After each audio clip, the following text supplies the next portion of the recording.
As he came out of the temple, one of his disciples said to him, "Look, teacher, what large stones and what large buildings." Jesus asked him, "Do you see these great buildings? Not one stone will be left here upon another. All will be thrown down."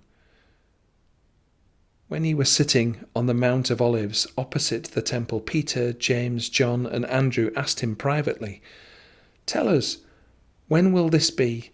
And what will be the sign that all these things are about to be accomplished?"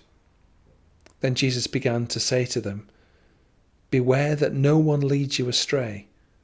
Many will come in my name and say, 'I am he,' and they will lead many astray. When you hear of wars and rumors of wars, do not be alarmed. This must take place, but the end is still to come. For nation will rise against nation, kingdom against kingdom.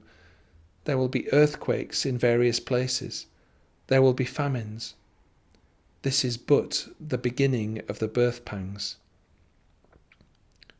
As for yourselves, beware, for they will hand you over to councils, and you will be beaten in synagogues, and you will stand before governors and kings because of me, as a testimony to them. And the good news must be first proclaimed to all the nations. When they bring you to trial and hand you over, do not worry beforehand about what you are to say, but say whatever is given to you at the time, for it is not you who speak, but the Holy Spirit.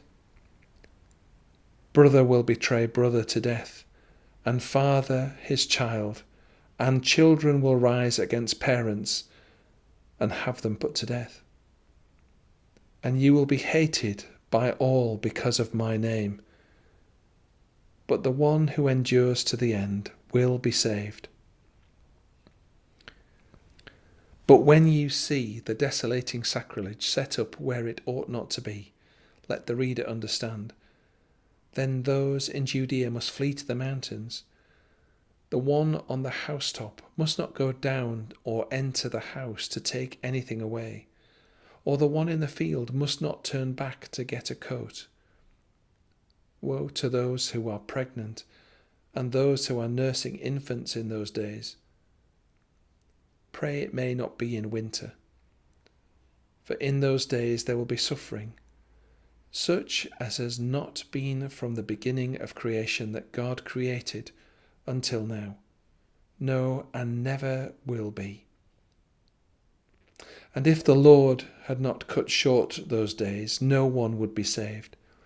But for the sake of all the elect, who he chose, he has cut short those days.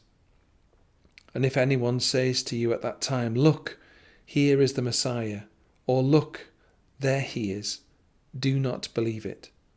False messiahs and false prophets will appear and produce signs and omens to lead astray, if possible, the elect.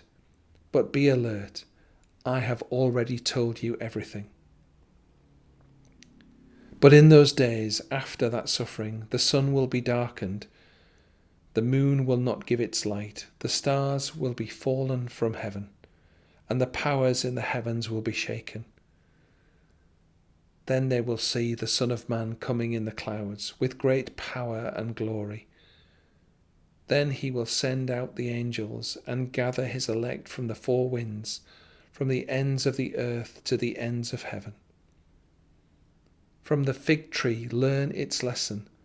As soon as its branch becomes tender and puts forth its leaves, you know that summer is near.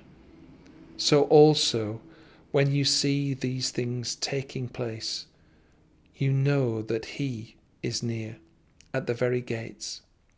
Truly I tell you, this generation will not pass away until all these things have taken place. Heaven and earth will pass away, but my words will not pass away.